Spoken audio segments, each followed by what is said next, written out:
live now, Martin. It'll all right. It should be under the comics crowd, or where would we find this? Yeah, I think so. You should have gotten a push notification. You can check your notifications there under the bell. It just says we're still that one that says we're going live. I haven't got the I don't see us Oh, live it yet. should be live now. I just saw it. It just Oh, activated. there it is. Yep. Yeah. Oh, we gotta watch. But still that one. Ooh, let's turn the volume off. All right, there we go. We're good. Looking up at the screen like this, showing off my big old chicken neck. All right, so I guess we should jump right into this, huh? Yeah, we can do a little long intro while people start showing up. All right. So I think, I guess we can do a quick introduction. I'm Kevin LaPorte from the Comics Crowd and Inverse Press Flatline Comics, and this is Martin Pierro from Cosmic Times. Yes. So we've been having some impromptu and spontaneous conversations about the direct market and how that's sort of collapsed for indie creators over the last 7-8 months. It's collapsed, so kind of to put it. Yes, I mean I would say the rug was pulled out from underneath, if anything. And then there was a pit of fire under the rug. So yes, and we're still all burning in it, thinking that we're still surviving, but not really. I'm just sharing this out on the old Facebooks here. Maybe pays attention to that. T.S. Luther says, howdy. Howdy, T.S. Good to see you. Oh, T.S. Luther. I was just talking to him. I have an email. I have to respond to him. Oh, yes. Good. Do you know T.S. Luther? I do not. He's a good guy. I know him from TikTok. I know that's not your world, but one day, Martin, one day. One day we'll get you there. Oh. Well, when your daughter's a little older and she's on TikTok. Then so, all right. So we were going to talk about the important stuff of the day, that Taylor Swift is engaged. That's big news, I hear. Yeah. Still a football player. So yes, I don't know. And I don't know what his name is. My son's like, you don't know his name? I'm like, I don't know his name. Yeah. Travis Kelce, that's his name. He plays for the Chiefs. You are correct. That is, yes. How do you say it? That's what my son keeps telling me. Yeah. I'm a football guy, so. Okay. I'm a Taylor Swift guy. So no. Yeah, see, I always just post about football on Facebook, so I know he's a football guy. Yes, sir. Dolphins guy. He was. He's lost his faith in the Dolphins. He said they keep trading everybody who's worthwhile, like within a year. So how can he care for anybody on the team? Yeah, true. No continuity. Sandy Corn. So, I guess we can start by just kind of an overview of what's happened. I mean, obviously, Diamond Comics Distributors went into bankruptcy. We're talking January, right? That's when we did our first one of these, when that happened. Yeah. Yeah, and it's just kind of steamrolled downhill, snowball right into hell ever since. I would say definitely so. The industry, I guess, or the market or the direct market righted itself to a certain degree with Lunar, who was already in effect before the Diamond bankruptcy. And I talked to two different retailers today in preparation for this, and both of them seem to think, well, Lunar's the new Diamond. That is the new go-to for independent, or for comics in general, and independent comics. But there's always that looming threat, the rumors of Universal coming down from Canada and snatching DC away from Lunar, and then the whole process will start all over again. Yeah, and it seems that when it comes to this perception of Lunar as the new Diamond, quote unquote new Diamond, it's like perception becomes reality because that's who they order from. From Lunar, you mean? From Lunar, yeah. And then I don't know. I wrote a Substack a couple weeks ago about the situation with the digital catalogs, and I brought that up with both of my retailer connections, and they both agreed it's a nightmare to scroll through all that, and there's very little chance of discoverability from fans, because most fans don't even know these digital catalogs exist, let alone to go look them up and scroll through them all. So unlike the old Diamond print catalog, they don't get a copy of that to browse through. And I learned today that they still get a free DC catalog, a free Marvel catalog, and IDW. Image took theirs away, but they're bringing it back. Image and Dynamite are going to have individual catalogs, but they charge the retailer for them. And the retailers are like, "Ooh, maybe not. We're not going to spend the money to order those." No. Yeah. Where did Diamond land in terms of distribution or Dynamite? As far Dynamite, they are at last month was their first month with Lunar. I think it was last month last month. Yeah. They were Okay, Lunar so now. And as far as I know from a friend of mine who knows Nick at Dynamite, they wanted to go with Penguin Random House, but Penguin Random House told them they couldn't do as many variants as because I don't know if you know Dynamite, every time they launch a book, they hit the whole alphabet for variants sure, and sometimes sure. come back around again. The and obviously Nick wanted to keep doing that. That's their business model. And Penguin said no, so that's why they went with Lunar. Because Lunar will let them do the crazy amount of variants. Yeah, which is their base business model. Mm-hmm. Yeah. And so, you and I've talked about some of the other options that are out there. There's Filbo. We can do a whole half an hour on that. I did a lot of research on Philbo just before we Yeah. started. So actually, I have numbers here if you want to talk about them. Let's talk I about it. went, Put them out there. I went through all the catalogs that came out for this month, except for Philbo, because they haven't released a catalog for this month yet. But Lunar's Next Phase catalog has 579 pages with 34 publishers. And if you count the 9 massive indies, that's 43 publishers. Penguins is 256 pages, of which about 118 is all American comics because they have manga. They cover 47 they cover 7 publishers, and then Previews is still around.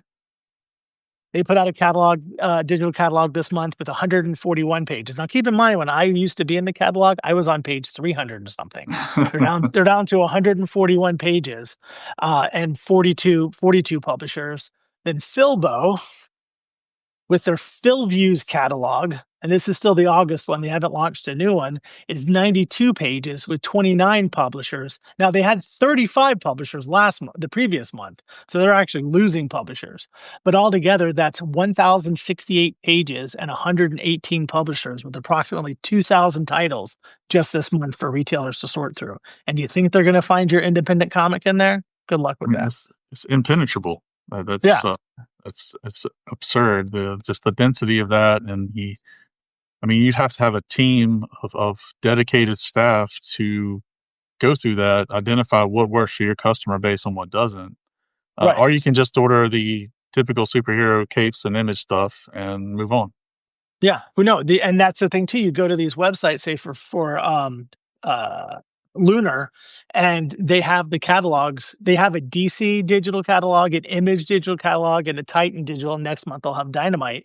So why would a retailer actually even open the 579 page catalog when they can just get it from DC, Image, Titan, and Dynamite, which is what they're there for to begin with.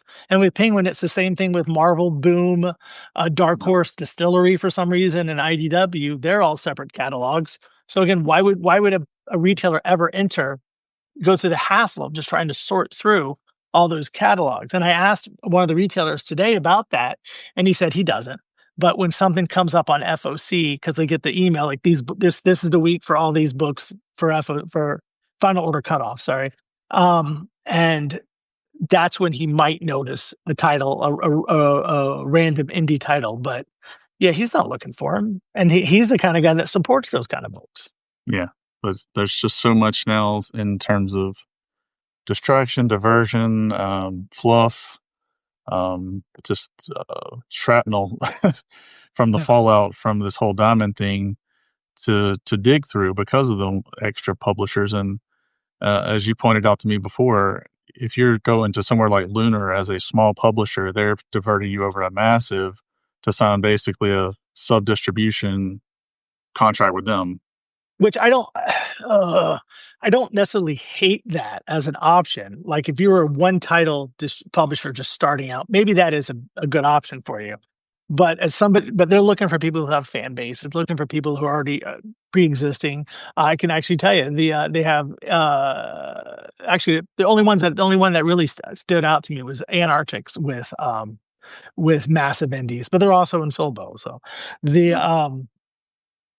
but let's say Antarctic, I follow social media. Massive isn't really pushing these indie properties through their social media and their marketing campaign. They're pushing their own titles because Massive has 4 titles in the catalog this month. So if I am, let's say, Antarctic Press, and I'm saying, hey, check out the Massive indie section, of the catalog, even using the hyperlinks that take you right to the massive section, you still have to scroll through all of the massive comics to get to the Antarctic books. So in essence, Antarctic, while promoting themselves, are still promoting massive, and they paid for the right to do it. Wow. That's kind of like, and I understand massive did lower the price for what it costs to distribute with them, because there is a fee to do it. And all it's smart for massive because they have these other 9 publishers pointing people right to them, promoting their new Disavowed comic by Josh Blaylock or one of their other books, you know? So on top of the standard discount that an indie publisher would have to offer to stores through their distributor, they're paying an extra fee to Massive Right. Which initially was $200, but I heard they lowered it because they got lambasted for that. per title. Yes. Yeah. So I think that if they, somehow I've heard that they have a better deal now. So I don't want to, I mean, I can't say anything bad about Massive. It's a great business model for them. They can make a little extra scratch off Antarctic, and then Antarctic points everybody to Massive, and they move more units. And then maybe Antarctic might sell a book too. However, they finagled that deal. Oh wow. Yeah. And the thing is, yeah, Interesting. I've spoke to Lunar twice, and nothing bad about Lunar. Initially they said they didn't have room in their warehouse for any more publishers. But if I sub-distribute with Massive, doesn't that add the same amount of books to the warehouse? That's the whole luggage on an airplane thing. But every time I reach out, they always say, we're working with Massive, go to Massive. So they're pushing any independent publisher that comes to them toward Massive. Yeah, that reduces their workload, their responsibility to the individual publisher, to the small publishers. Yeah. Yeah, it So, puts all the onus on Massive. But then how yeah. long before some of these smaller publishers don't deliver their books? Like there's a company, Alterist Comics, which has one title, Bullet Comics, or Bullet Comic, I don't know what it's, Bullet something, or Bullet Man, I don't know. They have how long before they don't deliver to ship their book in time before that starts hurting Massive in the long run? Well, how can they even afford to when you're offering these deep discounts to the distributor, and then paying fees on top of that to your sub distributor? And Yeah, if your print run is low, your per unit cost, yeah. you're not getting discounts from the printer for economy of scale. Or you print It's an insane amount and you'll end up with boxes of comics in your house. Yeah, Yeah, your garage is going to get full like mine really fast. exactly. Wow. So yeah, I mean, I don't want to be all gloom and doom, but it's kind of how it breaks down. Well, it's not And doom there, and gloom. It's like the new reality. and there's more people like I every now and then, or not every now and then, very very often I'll see a press release, new independent comic publisher starts up. Just, I mean, I don't want to sound like, oh, I'm jealous because now the market, but the market's getting very crowded. It's like there's a new company that started. I didn't even know they were distributed by Penguin until just recently, but Ignition Press. They're a brand new company. Philip Savick, is that his name? He used to be with Top Cow and then Boom. He's Okay. behind it. So it has a bit of a pedigree to it, and they're pushing out like 3 titles a month into this already. I don't want to say crowded, but already kind of jumbled marketplace. Yeah, and that's a situation based on established network, and not some awesome new title that popped up that got a Right. lot of attention. So yeah, so it's hard for self publishers, indie creators, however you want to term it, to get that attention, to get those sorts of deals, unless you've got those connections ahead of time. Right. I mean, it was hard enough to try to get it through to Diamond. I know it took you years to get there. Hmm. And I have 3 rejection letters from Diamond. But again, it goes to everybody. When I first got into business, that the brass ring was getting into Diamond, but everybody who wasn't in Diamond had nothing but horrible things to say about Diamond. That they're gatekeepers. Gatekeeping sometimes has to exist to keep the size of the market. But everybody was rooting for Diamond to go away. Oh, they have a monopoly. They need to be destroyed. It's happened. It isn't a good situation. Yep. Not that again, should there be a monopoly? No. One of the retailers I spoke to today said, we talked about, should there be an aggregate website, like a third party company that retailers can go to, and it pulls all 4 catalogs together onto one site, and then when they order, it just sends the order to the proper distributor, distributor. I mean, is that a solution to help retailers find these books? I don't know, because It's then it still just, going to be like I the said, 118 publishers all in one place. Yeah, you're still going to have that massive glut of data to dig through, right. and they're still going to go to the tried and true sellers. I mean, and who can blame them? They're trying to keep their doors open, their lights on, just like we are.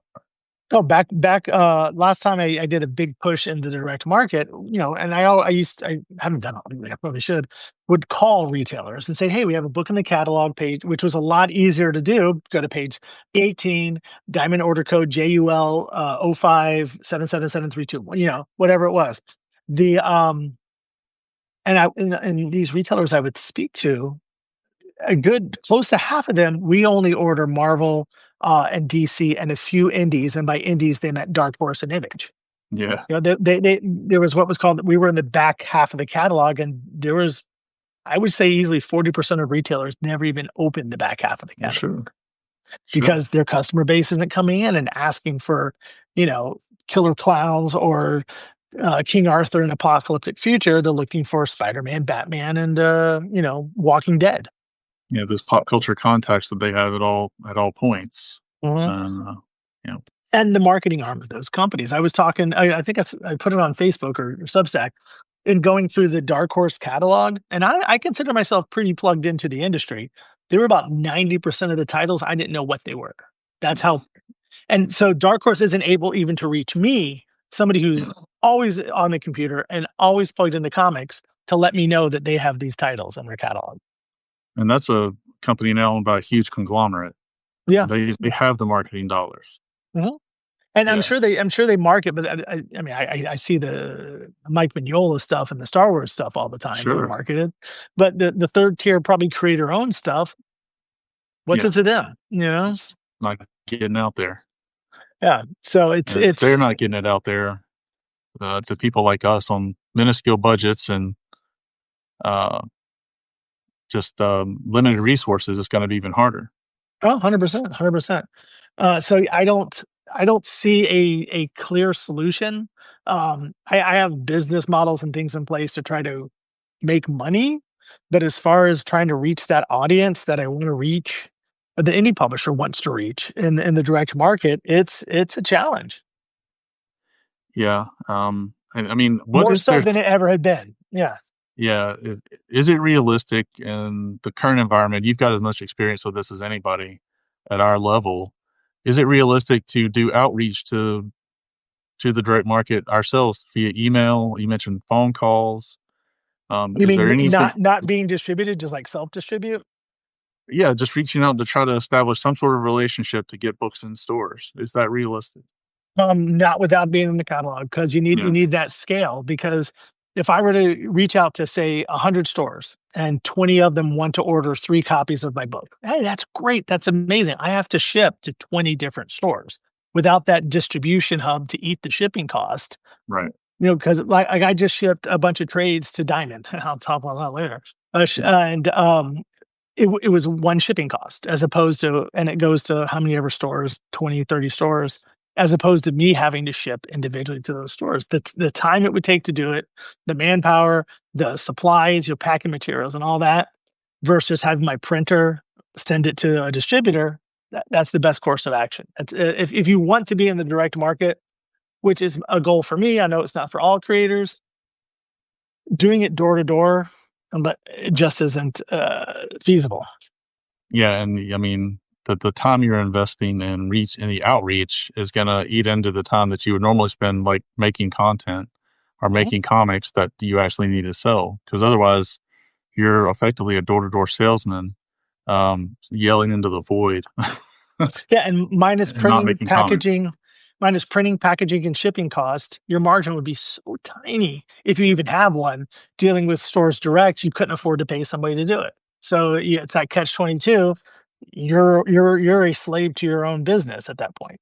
Yeah, or you're doing consignment, which is, a no-go, a non-starter from the start these days. I No, mean, unless you're just sitting on stock that you can set on fire. the amount of, consignment comics I lost, and we haven't done it in 5 or 6 years, but that just disappeared into the abyss because stores went out of business. Mhm. And Uh, that's a reality too. There's, it's not as reported as much as it used to be, but there's still stores just falling out of business every day out there. yeah, yeah. It's not a healthy marketplace right now, and it's a very volatile marketplace for people making their own comics who wanna wade into those waters. Well, I mean, we say it's not a healthy marketplace, but from the retailers I speak to, these absolute DC books are killing it, and they are bringing people into their comic shops, but they're not looking for us. They're looking for more of the absolute or a different version of Batman or Spider-Man or whatever, as opposed to they don't even know first off, the newer customers don't even know to look for us. They're just wandering in because they've heard good things about Absolute Batman. I had a friend who picked up the trade who doesn't really buy comics, but he picked up the Absolute Batman trade because he heard good things about it. And then without a physical catalog in the store that somebody might pick up and thumb through and go, "Oh, this looks interesting because this is a crazy looking clown drawn by Amanda Rachels. I'll take a copy of that." And I Yeah, don't know if you're I don't know if you're on LinkedIn as much, but Adam Freeman, who used to be with Valiant, and now he's with I think he has his own company or something now. I don't know who he's with. Maybe Bad Ink. He challenged the notion, not to beat up on Philbo. He was challenging the notion of that business model because Philbo's only doing 40% discount to retailers.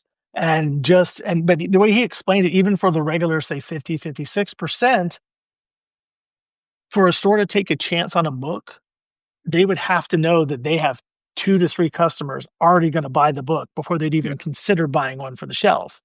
right, So, for somebody like us, let's say we're in the catalog, we have to get our fan base, as small or large as it is, mobilized to go into a comic shop and add, you know, 3 or 4 of them to add it to their pull list before that retailer would even go, "Well, okay, I'll buy one for the shelf," yeah. because they would lose money otherwise, unless the Yeah, book I mean, sold, you know? it makes sense. It's kind of a perfect storm of adversity, trying to approach the direct marketplace for self-publishers right now because of to a certain extent, the demise of Diamond and the kind of, dissolution of distribution into this puddle of multiple entities that are putting out these huge catalogs that nobody wants to dig through or Right, can't dig through because they don't know they exist. right. I mean, my retailer had to send me the link to the Penguin one because it's actually kinda hard to find through the Penguin site. To get to the Penguin catalog just to take a look at it, and that's where I found out that they have these 5 other catalogs. The, and now Penguin does do a lot of manga too, and that's kind of where Diamond still has a small hold on the industry. They have a lot of distribution deals with manga, the new owners of Diamond. So, if your retailer's looking to get some fresh manga for their shelves, I mean, Diamond is one of the distributors that still has a large amount of it to order from. So that's probably what's keeping them in business at this point, or keeping their new owner wanting to keep them in business. Yeah. So all these decades when I wondered why the hell Diamond kept a print catalog going in the digital age, they actually knew what they were doing. Yeah, Yeah. It makes 100%. sense now. It makes sense now. Yeah. I mean, unless you're a buyer of digital comics, you would again, and even then, now the Diamond's previews is digital. It's not the easiest thing to find on their website. Of course, their website's a bit antiquated, and that's a whole topic too. Like, why did this company buy Diamond and has done nothing to move the company forward? It is in the same pattern. And I'll tell you, inside baseball here. I shipped these books to Diamond and my contacted Diamond when I said, "Hey, the books are shipping a little late. Here's why, and I need to know where to send the invoice because I don't believe the woman I used to send invoices to Mhm. is still employed there." And my reply from him was, "I no longer work at." It was an automatic reply that he left Diamond like last week, and to Wow. contact these 2 other guys, whom I've contacted, asking about where to send the invoice, and you can guess how many emails I've gotten back from them. Yes. So Zilch. it's yeah, they're not. So I have shipped books to Diamond and do not and cannot send an invoice to them to get paid Wow. if they even have the funds to pay me or will or want to pay me. There's another small press guy that we know he still solicits, but he's not shipping books to Diamond because they owe him 2 grand. Wow. Part of it was before the takeover, but some of the money was after the new owners took over. and they've not cut him a check. Of course, he could be sending an email to the wrong person at this point. So Somebody that just is an empty office. right. Wow. And then, I mean, looking at the larger, like I said, we have Universal. The rumor that they're going to scoop up DC and be their exclusive distributor into the U.S. is out there. And then one of the companies that wanted to buy Diamond Alliance, which is out in Pembroke Pines, Florida, they've hired several of the former Diamond buyers and people that worked in the upper echelons of Diamond who were cut loose. So now there's the rumor, are they going to jump into this distribution market? And if they do, is that a good thing or a bad thing? So it's just kind of total chaos, the Wild West right now, as things Mhm. kind of take their shape and assume whatever form they're ultimately going to assume down the road. If, And depending on, I mean, it's is it impossible to survival of the see. fittest? If it is, then Philbo's done. If that's the case, before they even started. Again, Philbo, like I said, last month, he does this like 3-month distribution, like his August catalog or for books shipping in November, which is a wider Yeah. purchase time than say the other catalogs do or distributors. But he's had 2 catalogs now, and his second catalog, you should look at it. All the images are low res, like there's just pixels everywhere. It's gross to look at. It looks very unprofessional, and publishers relying on this to be their doorway into retailers. I don't. That's a bad move. I mean, seriously, it's like, did you do this at like 72 DPI? What is this? Like using It's really WordStar from rough. 1988. Yeah. Possibly. I mean, some of the graphics, and I don't believe it was the publishers because last month they got it right. It has to be something in Hmm. with Phil's side of things. I mean, I don't want to be beating him up because at least he had the wherewithal to try something. But ultimately, I think he jumped in too soon and unprepared. And if we're still talking about Philbo this time next year, then it'll be a miracle, in my opinion. I mean, there have been other small attempts, more digital oriented attempts, like ICP2 was going to do distribution, What's happened and with that? they followed up on it a couple of times, but it was pretty half-assed. And I think after 2 or 3 weeks of actually pushing, they kind of gave up on it. And then I was getting emails from a guy, and I couldn't even tell you his name or his outfit's name, but he said, and this was back in April, I think, that he wanted to, he was setting up distribution for indie comics creators in America, and I should get in on the ground floor. It sounded so much like a Nigerian Prince pitch. I just couldn't. And It was just so obviously gammy, that I just stopped responding to his emails. And the questions I asked came back with answers that were uninformed or obtuse or evasive. So I just stopped trying. But then, I mean, a lot of people try to take advantage of this situation. So we have a question from the Geek Collective. oh, good. So is crowdfunding the sole avenue for self-published works to generate profit? Profit or to cover cost? Yeah, that's can you move into the profit category? That's the real question. Yeah, revenue. How's that? That can apply to both. Okay. Um, yeah, I think it probably is the primary one right now. That's my opinion based on experience, based on what you've experienced and reported, Martin. It seems like crowdfunding is the last great hope for indie creators who aren't just independently wealthy. Right. And this is something we talked about 4 years ago, whatever, we were down at the in Bureau. The Yeah. I still think it's an organization. I call it the wheel. And I think crowdfunding is a huge part of the process. But I still think to some degree conventions play a role in it. Your online presence outside of like I've been toying with React, really getting into my web store again, things like that. I think crowdfunding is a huge part of it. It's a great entry port for people to discover you. But what you do in your business after that to keep them coming back, I think is the real challenge.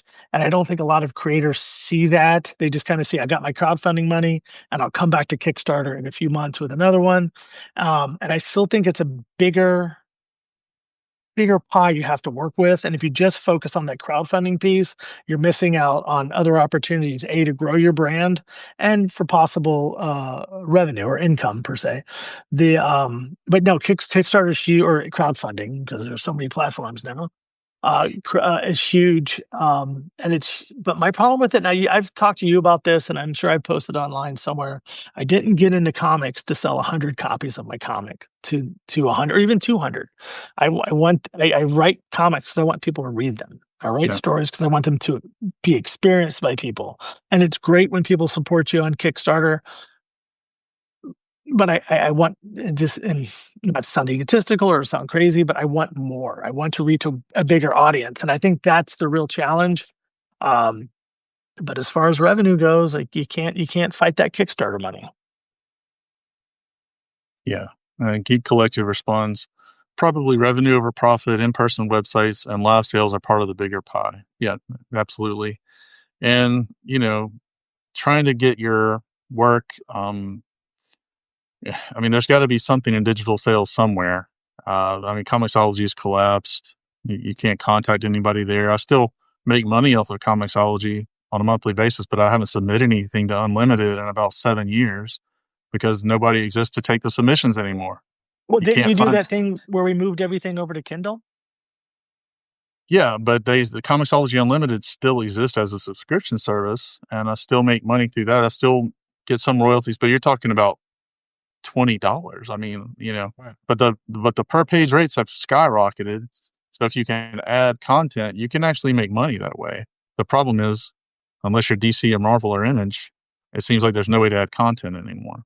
I've And tried that's a every way to figure out how to submit again. Well, Because there's Global Comics. I mean, people seem to say good things about Global Comics, but I've yet yeah, and to experiment with it. it's grown. I've heard a lot of people say the same thing. So there's And that. there used to be Drive-Through Comics, but I've got books on there that I haven't seen money from in forever. So I've never sold a single thing on drive-through. I actually yeah, sell more through Ingram, who prints my books. But if I set them up there for sale, they'll print to order for libraries or bookstores, independent bookstores, things like that. I make a couple of bucks a month through that. but again, I think that's all slices in that pie, and we need to get more. It's like when you get that sample cheesecake where it has a different cheesecakes in it. We need to get more samples in there. We need to get a Yeah, blueberry and a caramel in there too, not just the yeah, strawberry and the raspberry. and find a way to reach audiences that way, like we try to do through crowdfunding. Right. Try to build audiences through Amazon, through Global Comics. I see Jonathan Hedrick posting his Global Comics numbers quite a bit to promote that he's there, that it's growing, things like that, and that might be something to consider as well. Yeah. I mean, but again, we are only so many people in our organization, and I think we're looking at the two Well, CEOs here. So yeah. I just wrote So about that it's today. mm, we have to do so much work and wear so many different hats. Um, and I don't know. I don't. There is no clear cut answer to the problem. It's something that we have to keep hacking away at until we strike gold. And once we strike gold, we need to let other people know how to do it too, or it'll go Yeah, away. yeah. I mean, there's got to be something other than just the crowdfunding side to generate enough money to make your books. Because right now, Right. the only way to generate money to make books is through Kickstarter. At least in my experience, Sure. financially, that's where the bulk of the capital comes from to actually pay artists, to pay for printing, to pay colorists, to cover the cost on a monthly basis that it takes to keep this going. Yeah. Oh, So, but that covers the cost at what we pay other people. When are we gonna get paid, Kevin? um, I don't know. I've been doing it for 15 years. I haven't gotten paid yet. So Right, I've right. gotten the gratification of realizing my art. How's that? There you go. Telling the stories to the world. Again, that's what we do this for, in my opinion. If your sole goal, I've said this in panels for the last 16 years. That's how I met David saying this in the panel. If your goal is to get rich, you're in the wrong business. Mhm. But I mean, not to say you can't get rich in this business, you can't do well in this business, but if that's your sole goal, it's never going to happen because you have to do this for the love of it. Because when the bad times come, man, if you're not loving what you're doing, there's no way you're going to push through it. And lightning only strikes for a very few people in this business, and it doesn't always have to do with the quality of the work. Oh no, no. Yeah. But again, So but we're in a business that has shrunk considerably since you and I started this, yeah, and it seems the business has shrunk, but people getting into it has grown. yeah, Like if you remember when we were at Heroes Con back in 2010 or whatever it was, we first met. yep, It was you, me, the Big Dog Ink guy, and maybe like 3 or 4 other independent publishers set up there. I was just there this past Heroes Con, and the entire back wall, that's all it was small press publishers.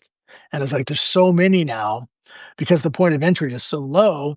yeah. uh it's harder and harder to stand out amongst this crowd of noise. And that's the same thing with distribution. These catalogs, when you start, if you scroll through them long enough, a lot of these covers start looking alike. There's like, you see the World of Oz a lot in these Yeah, comics. You see yeah. Alice's journey a lot in these comics. And now you're seeing Steamboat Willie and Winnie the Pooh a lot in these comics. Um, which I question about creative bankruptcy there. The So it's harder to it's like, again, when we first met Tom Hutchinson with Big Dog Inc., he was doing that Wizard of Oz in the Wild West, and that was new and unique. Now you can get Wizard of Oz doing whatever now because so many people have aped off that. Not that he had the original idea, but have aped off the idea of dipping into Oz. I just pre-ordered Pecos Bill in Oz because that sounded fun to me. It's true story, true story. And it was another one of these Oz books I saw just scrolling through the catalog. And then there's always 100. That character looks a lot like Batman. That character looks a lot like Superman. A lot of people living out there couldn't get a job at Marvel or DC Fantasy and independent Yeah, comics. yeah. But Well, I digress. well, I think at the end of the day, I think what you said earlier about finding ways to make revenue, to make books, and then doubling down on it, sharing that with other people, and something we build together. Because Kickstarter is a community that supports itself. Most of the self publishers that I'm familiar with that are repeat creators on Kickstarter are also super backers because they're helping back other people's campaigns. And we're going to have the same philosophy when it comes to things like Amazon or Global Comics or Comixology or whatever the thing is that we are actually able to get some traction on, and to give each other not just financial support in terms of sales, but insights, shared learning, and cross promotion. So I agree. I agree. That's why I try to, I mean, with my TikTok and my Substack, I try to do something to add something back to the tapestry of comics in just some small way. If I get a piece of knowledge, I throw it out there. The But to what you said about, creators supporting creators on Kickstarter, I think it's great. I support a lot of creators. Like if I do a live stream with somebody and they say, "Oh, I have something," I'll back it while we're on the live stream. The But don't we want readers? Fans. Yeah, I yeah, mean, that's the goal. I mean, I don't turn down, but I'll get a lot of backers just backing at the digital level. They're probably never going to read the book. They're just supporting to support. And it's not kind of why I want to. I mean, why I'm in this business. I'm in this business to try to reach readers and try to put my ideas out into the world. Maybe I should have stayed in film and television instead of jumping into comics. The But I Well, mean, do you see my point? Am I off base with that? I know I sound like I don't want the support. no, Trust me, I do. absolutely. You're 100% correct. The goal is to grow readership. Networking is great and necessary, but the goal is to grow audience. Right. In terms of real sustainability, real growth has to come that way. So, maybe we need to think about um, attacking one of these sales outlets that we don't really pay as much attention to as we do Kickstarter, and see what we can do about some sort of team learning approach to how comics sell on Amazon, how people are making money selling comics on Amazon digitally and in print, Right. and working towards something like that to grow something and to learn a different way to do things that might work, it might not. But if we put as much energy into something like that as a collective, even if it's just the two of us and a few other people, maybe we can come up with something and learn a better way to make money that's not just crowdfunding. Right. And to reach a bigger audience. That's again why I still beat the direct market drum. It's and it's not and I lose money at it. I mean, I've this From Blood, I'm losing money for every book I ship because I couldn't get my print costs low enough with such a low order. The so I'm losing like 30 cents with every book I'm shipping out for this order. But and I'll tell you, the last order for From Blood was 24 units, 24 units out of 2,000 comic shops. And I know stores like Midtown Comics just order one of everything. Right. So a lot of it's stores like that. But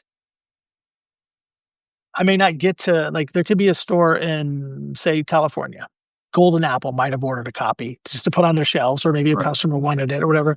And I'll probably never do a convention out in California, at least not in the immediate future. So that's my chance to reach one more customer in California, one more person to pick up the book and go, "This looks interesting. I'll buy it."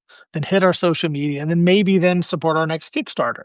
But with so to me, that it's worth the effort to get into comic stores. I just wish there was a little more a little more revenue from getting into comic Yeah. stores, at least Yeah. like Kickstarter pays for itself. Direct market, especially recently, is not paying for itself. Right. Yeah. But And that's that's where it what I goes mean. to the pie. If you can have all these pieces working together, like, "Oh, I made a little extra on Kickstarter so I can make a little less in the retail, and I did so and so at convention, so if I can make those numbers all balance at the end of the year, then I'm doing good." Yeah. Okay. Well, let's give that some thought. As think of mm, a different avenue that we can attack and kind of make the Sure. focus of some of these discussions that when we go live and give updates and things like that. I think that will be an interesting experiment and maybe yield some results. What is it we got here? We're planning crowdfunding to pay for printing or person online, and then making a venture sending to the direct market. Okay, I was like sending a DM. What on the direct market? Um, I mean, everybody I talk to is always like, "Well, and then we're going to get into comic stores." I'm like, got a plan for that? That's the thing. That getting into the direct market, it's a challenge, you know? I tell the story, it's 3 times I got rejected by Diamond before I got in, and it was just because I was happened to be at New York Comic Con when the right person walked by my booth that's how I got into Diamondback, but when it was hard to get into Diamond. Yeah, I just have rejection letters. Yeah. I still have them. I kept them all because they're in this filing cabinet right behind me because, to remind me that it's that easy to get rejected as it is to get approved. Yeah. But, I agree with what you say about if we can figure out something together, like, if we can find that one person who's doing really well on Amazon, let's go pick his brain or her brain Okay. and, get some solutions going here. Okay. Well, let's think on that. But I think it's been a great discussion. I think it is a nice capsule of where we are with direct market distribution for self publishers. It's not great. It's dismal, but there's still people who think this is and they could be right and I could be wrong, but from what I've seen from my retail friends, they're ordering less and less from what would be the back half of the catalog these days. Yeah. Like, I know a retail that dropped Zenoscope altogether, because they only had so many customers who wanted those books, and they said, "You know what? If we lose the customer, it's worth it not to deal with the hassle of Oh, that, ordering that because that's brutal, but real. yeah, Okay. Well, good luck to you guys at the Geek Collective. Hope your plans with the direct market publisher work out. I think we'll stop it here for tonight, but I think it's been a great discussion. I mean, we have to be realistic about these things, and so I'm glad we're talking about it in these terms, and keep us and other people that do the same thing that we do from taking sure. unnecessary chances and putting themselves in any sort of financial or other jeopardy by diving into the deep end on direct market when it's just really not a palatable place to be for us right now. Again, I don't want to sound nihilistic. I mean, there's still hope, but you have to be realistic in your approach. Yeah. So, well, thanks everybody. We had about 14, 15 people here at a time tonight. So that's a really nice crowd for us for this discussion. And we'll post copies of the videos and clips from the video from the live feed over the next few days. So thanks a And this is lot. this And is going to go right onto your Substack, right? yes, The it'll whole be thing. on the Okay, Comics perfect. Crowd tonight. So you'll be able Excellent. to cross post it. Okay. All All right. right. Thanks everybody. Stay cosmic. Have a good night. Bye.